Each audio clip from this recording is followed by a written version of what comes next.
পৌঁছে দেওয়ার দায়িত্ব নিব। কারা কারা রাজি আছেন হাত তুলে আল্লাহকে দেখা।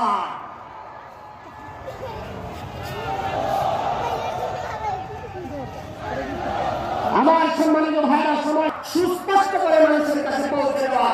আল্লাহ তাবারক ওয়া তাআলা সূরা আন-নাহল 44 নম্বর আয়াত, ওয়া আনজালনা ইলাইকা যিকরা লিতুবাইয়িনা লিন-নাসি মা নুযিলা ইলাইহিম লাআল্লাহুম ইয়াতাফাক্কারুন।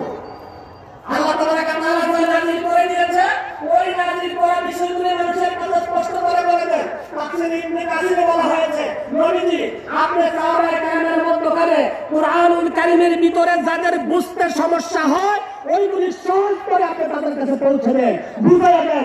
আজকের এই তাফসীর মাহফিলের একটা অংশ উলামায়ে কেরাম যারা কোরআনুল কারিমের অর্থ ব্যাখ্যা বুঝে তারা মানুষের কাছে পৌঁছে দেওয়ার জন্য ব্যবস্থা হয়। এটা আল্লাহ তাবারক ওয়া তাআলার পক্ষ থেকে দেওয়া কোরআনুল কারিমের পয়গামকে, কোরআনুল কারিমের দাওয়াতকে, মেসেজকে পৌঁছে দেওয়ার এটাও একটা মাধ্যম। আমার সম্মানিত বন্ধুগণ, 6 নম্বর হক আলোচনা শেষ করব।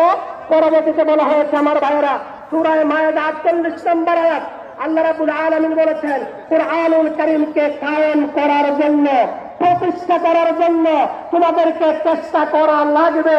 তাকুম বাইনাহুম বিমা আনজালাল্লাহ, সূরা মায়েদা 48 নম্বর আয়াত, লম্বা আয়াত, যারা পারেন পড়বেন। এবং ওই কোরআনকে প্রতিষ্ঠা করার জন্য আবার আল্লাহ তাবারক ওয়া তাআলা যুগে যুগে নবী রাসূল প্রেরণ করেছেন। আর ওই কোরআনুল কারীমের প্রতিষ্ঠার ব্যাপারে যারা বিরোধিতা করেছে তারাই মুনাফিক হিসেবে ইতিহাসে পরিচিতি লাভ করেছে। সুতরাং আমার বন্ধুগণ, আমার প্রাণের ভাইরা, আমাদের আজকের এই তাফসীর মাহফিলে সংক্ষিপ্ত সময়ে আমরা যারা উপস্থিত রয়েছি, আল্লাহ তাবারক ওয়া তাআলার কাছে এটা আমরা প্রতিজ্ঞা করতে চাই, আল্লাহ তোমার এই জমিনে আল্লাহর দ্বীনকে, কোরআনের বিধানকে জারি করার